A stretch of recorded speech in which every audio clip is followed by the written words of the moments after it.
Kalau Pak Prabowo mengatakan saya setuju Anies, saya setuju Ganjar. Iya. Lo Anies kan mengatakan perubahan, berarti dia setuju perubahan bukan setuju kelanjutan kan. Sebetulnya karena kita nggak tahu sebetulnya apa yang dibayangkan oleh Pak Prabowo di masa depan. Jangan-jangan Pak Prabowo sebetulnya kurang mengerti dan mendalami apa namanya itu program-program Pak Jokowi. Iya.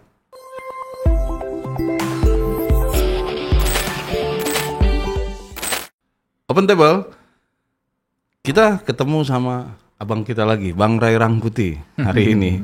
Kemarin nih kita ketemunya sama Bang Ray Rangkuti ngobrolnya, cuma dia ada tugas dunia akhirat di UI. Nanti kita bahas Bang tuh. Iya.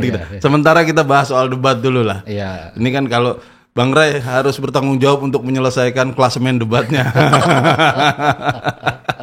Selamat datang Bang Ray. Sama-sama, terima kasih. Oke. Kita ngobrolin soal debat kemarin, terakhir, seri debat terakhir yang menurut saya agak agak flop dalam pengertian bukan karena tidak ada gimmick-gimmick berantem-berantemnya gitu Bang. Tapi kita juga tidak begitu banyak melihat keruncingan perbedaan pendapat di antara ketiga. Kalau kemarin-kemarin kan ada cukup kelihatan nih ya, sekarang kok kayaknya iya terus gitu lah. Bang Ray gimana ngelihatnya secara umum debat kemarin? Kalau kita buat dalam bahasa yang singkat dulu ya. Oke. Anies Baswedan anti klimaks. Oke. Pak Prabowo kabur. Dan yang ketiga Pak Ganjar stabil. Gitu. Itu kira-kira ininya. Kira-kira begitu ya umumnya. Kesimpulannya. Gitu. Iya. Baru kita belajatin satu-satu ya. Gimana coba? Kenapa kita sebut Anies itu anti klimaks? Dia kan sudah membangun secara intensif ya pada dua sesi sebelumnya. Sebagai orang yang memang menggaungkan perubahan dan oleh karena itu terlihat sangat keras sikapnya terhadap berbagai produk dan juga capaian-capaian Pak Jokowi gitu. Yang tentu dalam hal ini direpresentasi oleh 02 oleh Pak Prabowo kan. Bahkan seperti biasa khususnya di sesi kedua kemarin 01 yang memulai peruncingan debat itu gitu. Iya. Yang kemudian memanas dengan banyak sekali gimmick-gimmick yang tak terlupakan nampaknya oleh Pak Prabowo gitu ya. Sampai diulang di beberapa tempat. Sampai 2 minggu masih ngomel-ngomel. Bahkan sampai 2 minggu setelah itu beliau masih ingat peristiwa itu gitu. Kemarin di Jakarta dikasih nilai rendah. Saya dikasih nilai 11 dari 100. Nah, sebetulnya trademark Anies itu menurut saya udah di situ gitu. Iya. Makanya ketika dia berbeda, orang seperti kehilangan gitu loh. Nah itu yang kita sebut sebagai anti klimaks. Sebetulnya karena drastis sekali turunnya. Iya. Saya kira satu-satunya pernyataan dia yang agak keras tanda kutip hanya ketika ditanyakan oleh Pak Ganjar kan soal sikapnya soal bansos. Menurut Pak Anies kira-kira bagaimana tata kelola bansos agar 1 tidak saling klaim, 2 bisa tepat sasaran, 3 tidak menimbulkan kecemburuan-kecemburuan sehingga inilah satu harapan yang betul-betul bisa diterima oleh rakyat. Pemberian bansos ini harus tepat sasaran. Artinya diberikan melalui pendataan yang baik, informasi data itu harus akurat, dan mekanisme pemberiannya melalui jalur birokrasi, bukan dibagikan di pinggir jalan, tapi dibagikan langsung. Nah di luar itu pertanyaannya kepada 02 pun menurut saya sangat sangat datar gitu ya. Pun juga pertanyaannya kepada 03 sangat datar gitu. Saya tidak tahu apa yang membuat pertimbangan di kalangan 01 ini untuk mengubah image Anies yang biasanya tanda kutip garang menjadi tiba-tiba tanda kutip lagi sopan gitu ya. Di dalam perdebatan itu gitu. Saya nggak tahu target apa yang ingin mereka capai. Padahal bacaan saya kalau Anies dengan style awal itu ritme orang mungkin akan tetap makin kuat kepada dirinya gitu. Sebab ada keinginan sekarang orang mencari memang figur yang kelihatan secara politik tidak selalu harus representasi dari Pak Jokowi gitu. Betul. Nah itu sebetulnya ada pada dirinya gitu kan. Nah tiba-tiba berubah.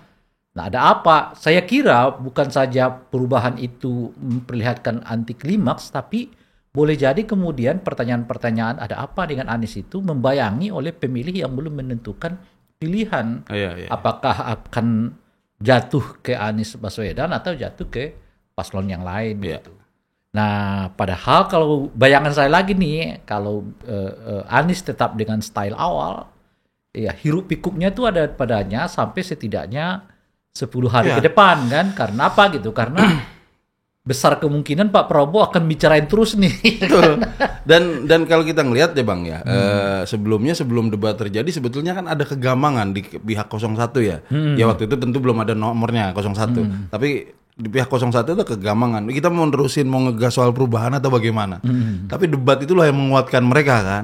Berani, oh ternyata disambut baik sama banyak orang gitu. Nah tiba-tiba di sesi terakhir itu dari tiga perspektif lah ya. Konten nggak terlalu garang, nggak tegas perubahannya di mana. Kedua dari komunikasi sama juga, tidak terlalu garang gitu ya. Dan yang ketiga dari penampilan panggung sama juga. Jadi kalau kita menilai dari 3 aspek ini itu mengalami anti klimaks itu. Kontennya anti klimaks, penampilannya anti klimaks gitu ya, gaya komunikasinya juga anti klimaks. Yang catatan saya yang salah satu yang menarik misalnya, justru yang paling banyak ngomong seolah-olah ingin mengubah kondisi itu di debat terakhir adalah Pak Prabowo. Kita tidak hanya sekedar mau pembangunan, kita mau transformasi bangsa kita di atas landasan ekonomi yang sudah dibangun oleh Presiden Joko Widodo dan presiden-presiden sebelumnya. Ya, di penyampaian awal visi misi. Nah, saya mau masuk ke situ. Itu yang saya sebut tadi dengan Pak Prabowo itu kabur. Kaburnya di mana? Kan beliau ini mengusung ide soal kelanjutan Pak Jokowi.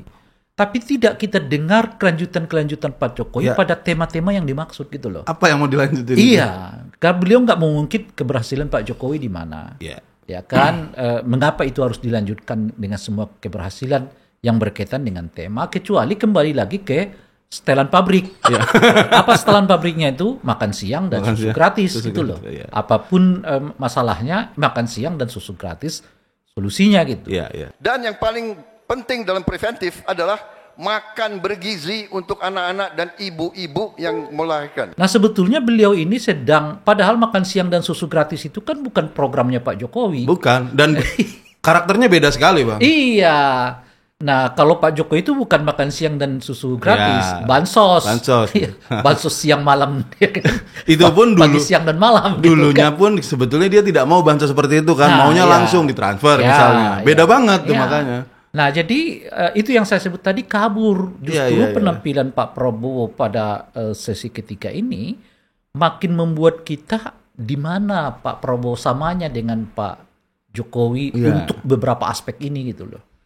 Nah bahkan kan kalau Pak Prabowo mengatakan saya setuju Anies, saya setuju Ganjar. Lo Anies kan mengatakan perubahan, berarti dia setuju perubahan bukan setuju kelanjutan kan gitu. Secara garis besar ya, secara objektif saya menilai jawaban-jawaban Pak Anies baik, bagus, relevan. Saya banyak setuju dengan jawaban tersebut. Kira-kira yang ditawarkan Anies itu betapapun kelihatan kita sebutkan tadi itu tidak terlihat juga ininya ya disposisi yang tegasnya, ketajamannya, tapi kan dengan jargonnya perubahan itu setidaknya kita melihat bahwa ia sedang sedang melakukan perubahan dan itu disetujui oleh Pak Prabowo. Jadi Pak Prabowo sebetulnya setuju dengan perubahan, setuju juga dengan Ganjar Pranowo. Lalu di mana beliau sebenarnya gitu? Sebab beliau nggak berbicara tentang keberhasilannya, apa keunggulan Pak Prabowo di bidang yang disebutkan ini gitu, sehingga perlu dilanjutkan gitu. Nah, kalau beliau nggak bisa menceritakannya, bagaimana yang melanjutkannya gitu? Iya.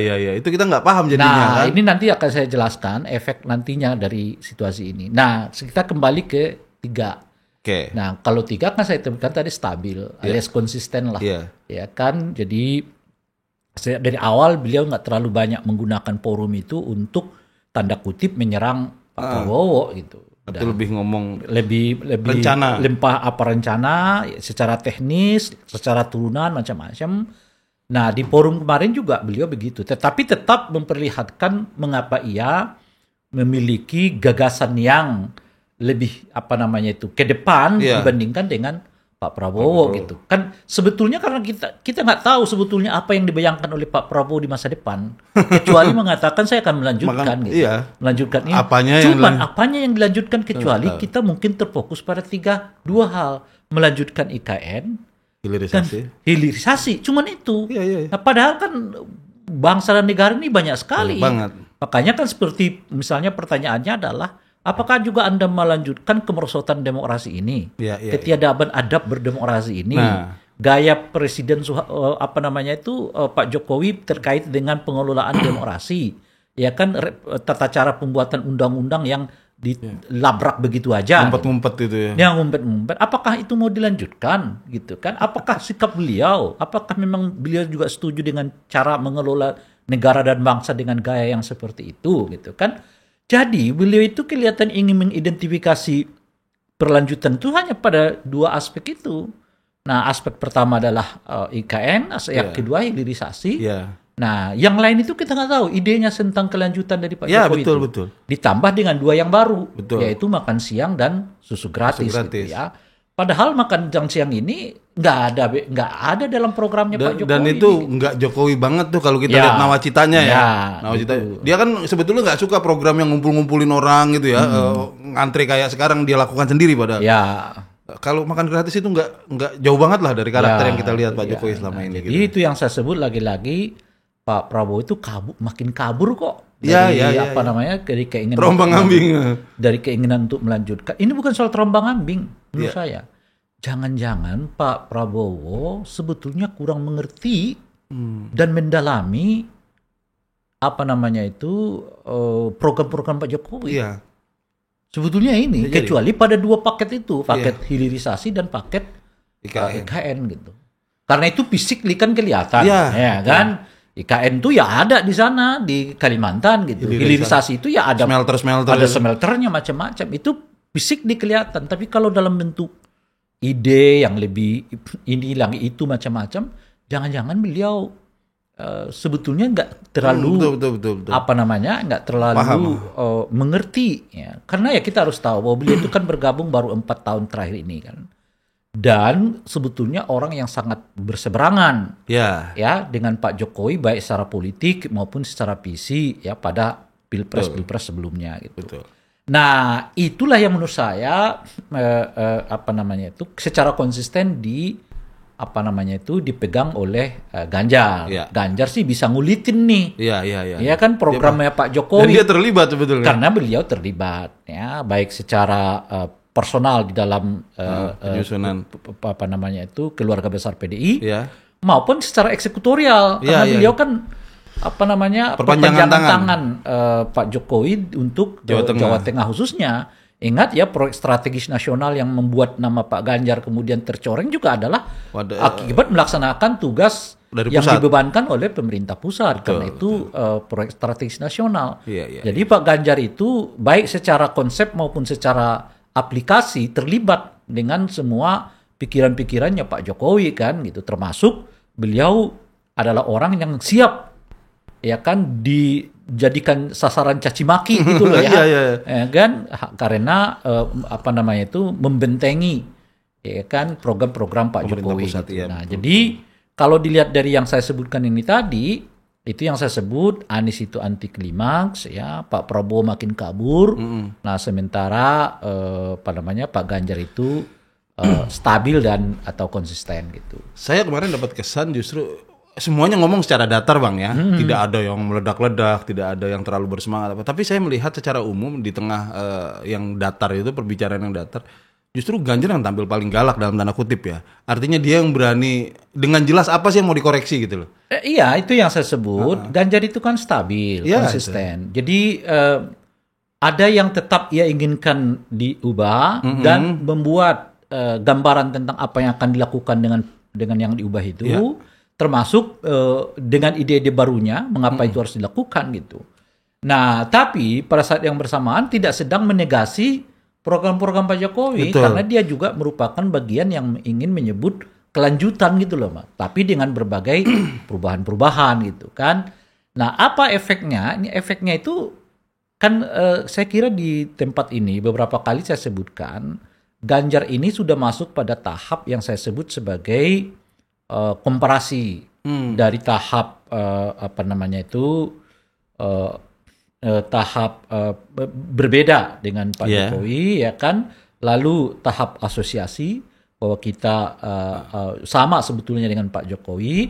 Nah sekarang beliau masuk ke tahap komparasi, itu membandingkan antara figur siapa yang paling tepat untuk mengusung dan melanjutkan programnya Pak Jokowi, apakah Pak Ganjar atau Pak Prabowo. Nah dari dua penampilan debat terakhir ini, saya kira orang akan melihat siapa sih sebetulnya yang lebih kompeten, gitu ya. Betul. Baik secara konseptual, secara eksekutorial, secara rekam jejak, secara kedekatan, secara personal itu dengan program-program Pak Jokowi. Nah itulah yang dilakukan oleh Pak Ganjar sekarang, dan oleh karena itulah beliau tidak mengkritik, ya, tetapi menekankan berbagai aspek yang mungkin selama ini dianggap oleh orang sebagai kelemahan. Karena harus diakui pasti dalam setiap hal ada kelemahannya. Dan dalam hal ini agak mencolok Pak Jokowi di demokrasi ini kelemahannya. Iya, itu salah satunya gitu. Bahkan ke hal yang sangat teknis sekali pun. Misalnya soal alokasi pendanaan. Ya kan, soal transparansi pengelolaan keuangan nasional gitu, atau APBN ya. Soal model-model pendekatan ke masyarakat ya kan. Soal proses penyusunan undang-undang yang selama ini dianggap terlalu mengabaikan partisipasi masyarakat. Beliau mengatakan harus dimulai dari warga dulu gitu. Kita harus menjaring apa maunya warga gitu ya. Nah, termasuk di dalamnya tentu saja adalah soal manajemen ya, pengelolaan konflik gitu. Jadi ini yang kita sebutkan itu tadi. Ya, di beberapa hal yang dianggap oleh publik lemah, itu dicarikan idenya oleh Pak Ganjar gitu, yang kita nggak dengar ini dari Pak Prabowo gitu ya. Justru. Pak Prabowo itu yang penting adalah ingin melanjutkan melalui hilirisasi dan juga IKN ditambah dengan makan siang dan susu gratis gitu. Jadi ini yang kita lihat dari penampilan secara umum lah ya, dari sesi pertama ke sesi ketiga itu. Gitu. Saya juga sebetulnya membayangkan Anies Baswedan lah khususnya ya, karena di forum sebelumnya kan kelihatan kemampuan menaikkan elektabilitas itu kan ada pada dirinya gitu ya. Charming lah. Iya, di dalam debat-debat gitu. Tapi lagi-lagi entah kenapa pada debat ketiga ini ya seperti, bahkan saya lihat beliau itu agak kelihatan lelah gitu sebenarnya. Iya, seperti kecapean. Kecapean gitu. Suaranya juga kelihatan nggak terlalu optimal, agak serak sedikit tuh kalau kita dengarkan. Gitu. Semangatnya itu kan kelihatan agak ini ya dari power suaranya. Mungkin ada persoalan kelelahan itu. Mungkin. Saya ini memang melelahkan, Bang. Betul. Semuanya bagi Prabowo juga bagi Ganjar juga melelahkan. Betul. Tapi kan sebetulnya kalau dibandingkan dengan Ganjar sama juga kan. Kemarin kalau tidak salah itu Ganjar dan Mahfud itu selama pemilu ini udah keliling 300 sekian titik, Bang. Nah itu dia. Tuh, Jokowi pun belum sanggup saya kira sampai segitu ya. Sebetulnya kan sama gitu. Tapi ya tingkat kebugaran fisik seseorang kan pasti beda. Tapi biasanya kita belum ke skor nih udah. Nah ini Bang Ray biasanya kan punya klasemen. Kalau kemarin jadi dari rekap 5 semuanya nih. Ya, 5 kan. Jadi 03 mendapatkan 3 kali 3 kali kemenangan. Jadi 9 ya kan. Oh enggak, kan waktu itu udah dia dapat nilai penuh terus, Bang. Dari 4 nih. Sorry. 01 maksud saya. Kan saya mulai dari 01 ya. 01 itu artinya 3 kali kemenangan, 9 kan. Sekali seri 10, 1 kali kosong. Oke. 02 sekali menang, ya kan, sekali seri 4. Ya, selain itu dia loss. Yang Prabowo itu semuanya beliau lost lah ya kan. Iya. Jadi 10-4 ya. 10-4. 10-4. Nah, kalau yang 03 ya 3 kali 5. Ya, full semuanya ya. Full semua. Jadi ya, dari kemarin memang udah, kalau dari klasemennya Bang Ray nih, dari kemarin 03 udah nggak kekejar sebetulnya. Nggak kekejar. Apapun yang terjadi. Tapi sekarang menasbihkan jadi 15. Jadi begini, apa namanya itu ya, mungkin Pak Ganjar juga nggak stabil sebelumnya. Betul. Ya. Di waktu 2 dan 3 gitu. Tapi karena 01 itu terlihat jauh lebih menurun. Iya, kelihatan drastis. Jadi 03-nya nggak kelihatan turunnya. Ganjar gitu itu setidaknya ada galak-galaknya dikit gitu loh Bang, kelihatan. Iya, maksud saya nggak mau katakan itu. Yang mau saya katakan itu Pak Ganjar nggak stabil yang penampilan 1 dan 2 itu maksud saya kan. Iya. Nah, tapi meskipun begitu dia tetap kelihatan stabil karena 03 merosotnya agak jauh gitu loh. 01. 01. Merosotnya agak jauh. Iya, gitu. betul. Nah, jadi ibaratnya begini, tiba-tiba ini turun dikit, ini dread gitu loh. Jadi ini kelihatan stabil. Adapun 02 ya stabil. Itulah penampilan terbaiknya gitu loh. Itu pun kita masih kecewa. Itu penampilan terbaiknya menurut saya itu. Nah, padahal salah satu keunggulan Ganjar di debat ketiga itu karena hampir dia bercerita tentang rekam jejak. Iya. Gitu kan, bagaimana ia melakukan inklusi, bagaimana ia melakukan pendidikan yang lebih macam-macam ya. Jadi 03 bercerita melalui rekam jejak, menjawab melalui rekam jejak ya. 01 bercerita setengahnya adalah rekam jejak, setengahnya adalah konseptual. 02 bercerita tentang rekam jejak orang lain. Pak Jokowi. Itu pun nggak tahu rekam jejaknya sebelah mana gitu. Pokoknya hilirisasi, pokoknya makan siang. Gitu kira-kira. Tapi tetap pada kesimpulan Bang, dari awal saya pribadi menganggap Bang Ray bagaimana nih? Serial debat di pemilu kali ini masih tetap yang terbaik dibandingkan yang sebelum-sebelumnya. Tentu. Ya khususnya walaupun kita punya catatan soal sebetulnya Prabowo. Khususnya yang 1, 3 ya. Di bawah itu debat kedua. Iya. Nah, ya kan wakil presiden itu. Iya.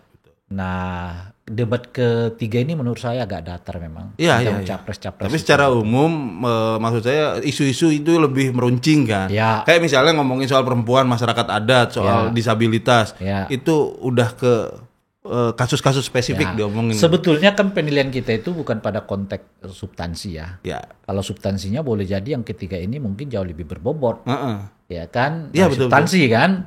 Karena mereka berbicara tentang rekam jejak, kecuali Pak Prabowo berbicara tentang rekam jejak orang lain gitu ya. Itu pun beliau nggak cerita juga sih. Nggak tahu juga. Beliau juga nggak bercerita, mengandalkan rekam jejak orang lain yang beliau sendiri nggak bisa ceritain gitu loh. Itu maksud saya. Nah, mungkin dari aspek konten ya, dari aspek substansi, mungkin yang ketiga ini sedikit banyak lebih kuat gitu. Berbanding debat. Tapi kan debat lagi-lagi nggak hanya sekedar kemampuan argumentasi, tapi dia juga harus berhubungan dengan penampilan, gaya berkomunikasinya. Nah, itu semua dalam satu penilaian kita itu tadi gitu. Yang menempatkan kita ya 01 ya anti klimaks, 02 kabur gitu, 03 stabil ataupun konsisten.